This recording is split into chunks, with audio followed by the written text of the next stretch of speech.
Hi, I'm Robert, and my problem is pretty uncommon. You see, my parents are very rich, and I really hate that. Since early childhood, I always got whatever I wanted. I didn't even have to ask for it. My parents gave anything to me anyway. Yet I still always knew that money isn't forever, and I always had a lot of rules and restrictions to live by. At school, I wasn't automatically an honor student. Dad told me from the very beginning that he wasn't going to pay for my marks. If I wanted a promising future, I had to study for that myself. And I had to study a lot to enter a prestigious university. Of course, my parents weren't that strict and unforgiving. I studied in the best school, I've got the best personal teachers, and I've got all the practice I could ask. Mom and Dad spared no expense on my education, so I had only to study to the best of my ability and not be lazy. It felt pretty weird. My classmates essentially did nothing and still got nice marks, and I actually earned my marks all by myself. In time, I earned my place at the university. I even got myself a scholarship by going for sports. You see, I'm a professional boxer, and I've already got several championship belts. Funny thing is, everyone thinks that I'm a typical stupid rich golden boy. My parents are widely known. Everyone knows that I attend the best school. Now I study at the best university of the state. I've got nice clothes, expensive gadgets, and all that stuff. Yet I live in a campus because I don't earn enough to rent a flat. I've got no car because I can't afford it. If I need to go somewhere, I'm taking the metro. You see, my parents are stupid rich, yet I earn my living all by myself. At least Mom helped me to get a job. I work as a server at one of our restaurants. Yep, I'm not the restaurant's executive director because I still don't know much, and I'm not qualified enough for such a position. Well, at least my mom's restaurant, I got my wage without delay, and I don't have to surrender my tips to the top manager. Not exactly the life of a rich kid, yeah? Yes, Mom and Dad often give me gifts, and sometimes those gifts are pretty expensive, like trendy clothes, mobile phones, or quality headphones, but they don't give me money at all. Once I even sold my console because I had nothing to eat and ran out of money. Guess it's fair. Yet there's something that makes me sad. None of my friends believe me when I describe my life to them.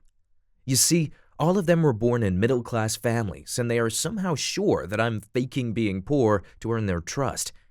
When I make new friends, everything always goes the same way. First, we communicate like equals. Then they hear my surname and immediately assume that I've got a lot of money. Often they tell me outright to pay for them in the cinema or in a restaurant.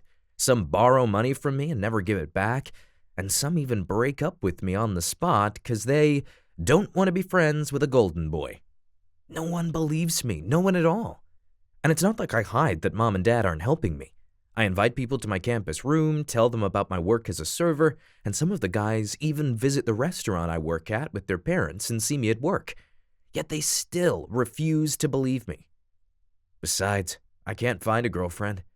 Too often, the girls I tried dating learned my surname and immediately assumed that I can shower them with precious gifts, jewelry, and plane tickets. Each and every one of them just wanted my money, not me as a person. Well, once I did meet a girl who was truly special. She wasn't at all like the others, never tried to extort money or gifts from me, and even got offended when I offered to pay for us both at a restaurant. I even proposed to her. I bought a ring with a nice small diamond, not a luxury one because I couldn't afford it, but still. And when she saw that ring, she immediately flew into a rage, told me that she deserved a better one for all those tests, and broke up with me. Later, her friends told me that she just thought that I was checking her. That's how I was left heartbroken. And now, I stopped with searching for girlfriends. Once I even had a talk with my dad. I asked him for permission to change my surname. Yet Dad told me not to. He told me that such a name allowed me to see people for what they really were.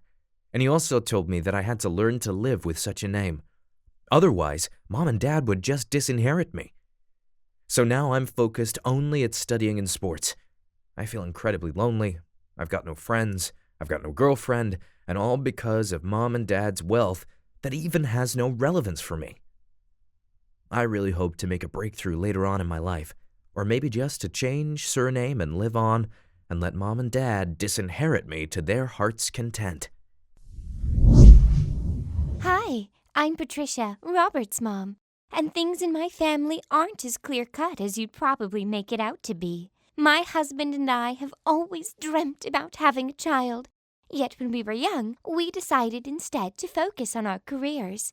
And we got oh so successful. My beloved owns at least half of the city's factories, and I've got my own restaurant chain. As you can see, money's no longer an issue for us. When we both turned 30, we were already accomplished business people. We've got a lot of money, but we had no heir to leave our treasures to, and we had no luck in getting one naturally. We appealed to doctors, priests, fortune-tellers, astrologers, and even various mages and shamans. We visited some famous springs that were rumored to make my body much more susceptible to pregnancy. We even climbed a mystic mountain and swam in an enchanted lake, but nothing helped us. And the doctors told us that there were no problems with our health that could have prevented us from having a child. A true nightmare of a situation, if you ask me. We were getting pretty desperate, but something must have worked because I finally managed to become pregnant. And after 9 wonderful months, I gifted my beloved with a baby boy. He was our little miracle. At first, my husband and I didn't hire nannies for our kids. No one helped us with him. When he was a toddler, we actually needed no help because our kid was the epitome of our love. Of course, later on, we did end up hiring a lot of teachers, nannies, and tutors for our Rob. We really wanted to bring our boy up as a decent member of society. And still, each day at 9 p.m., I left all my work aside, no matter how busy, just to talk to my son and say goodnight to him. And my husband spent 2 hours per day speaking with our child while teaching him horseback riding. We were incredibly happy. Robert was our pride and joy, a kind, smart, responsible boy. He knew that we loved him, and he loved us too, and did his best to live up to our expectations. And yet still, when he grew up, it became clear that we made a mistake. Our child was a great boy, but he grew up far too naive to be our heir. He wasn't stupid, far from it. He studied well, was really into sports, and grew up well-read. Yet he lacked a certain practical wisdom. You see, we've got a lot of workers at our estate. Some of them live here with their families and even marry each other. We encourage that. And we've gotten a couple of houses where such families live. And of course, those maids, groundkeepers, and drivers have kids of their own. We've never forbidden our son to communicate with these children. Some of our neighbors told my husband and I that we were wrong in this regard. They told us that a worker and an estate owner could never become true friends. But I don't believe a word of that. I always thought that kids were still kids, and my son needed to communicate with his peers. And then I noticed that a lot of my son's stuff was mysteriously disappearing. What's even worse, even the new clothes and gadgets we bought him as replacements disappeared again and again. Rob used to put the blame on himself, telling us that he lost, broke, or accidentally dropped some of his stuff. But when we saw the kids of the workers with Rob's clothes and gadgets, I knew something was up. Soon we found that those children were constantly begging our son for gifts. Some even resorted to violence. You see, Rob is a proud kid, and he would never have told us that some worker boy took something from him. Still, our child mostly gave up his possessions willingly. That's when we realized that our son was indeed too naive. But then it only got worse from there. Rob gave his so-called friends exorbitant gifts, presented others with his possessions, always paid for his whole group at the cinema, bought people presents, or just outright gave them money. Well, yeah, at least my boy didn't grow up greedy, but still. When Rob was a high school student, he gave one of his friends $3,000 on a whim. That's when my husband lost his patience.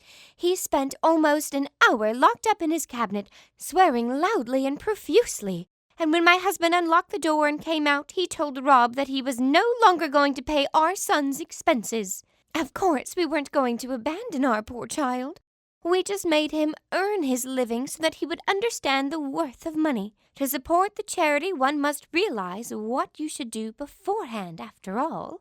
And our plan was a grand success. Now Rob knows that people were just extorting things out of him. And he knows how many liars, monsters, and just plain horrible men and women there are around. Besides, only now does he truly appreciate what he earns. It was hard and painful for him, yes, but I'm sure he'll understand that it was all for the better.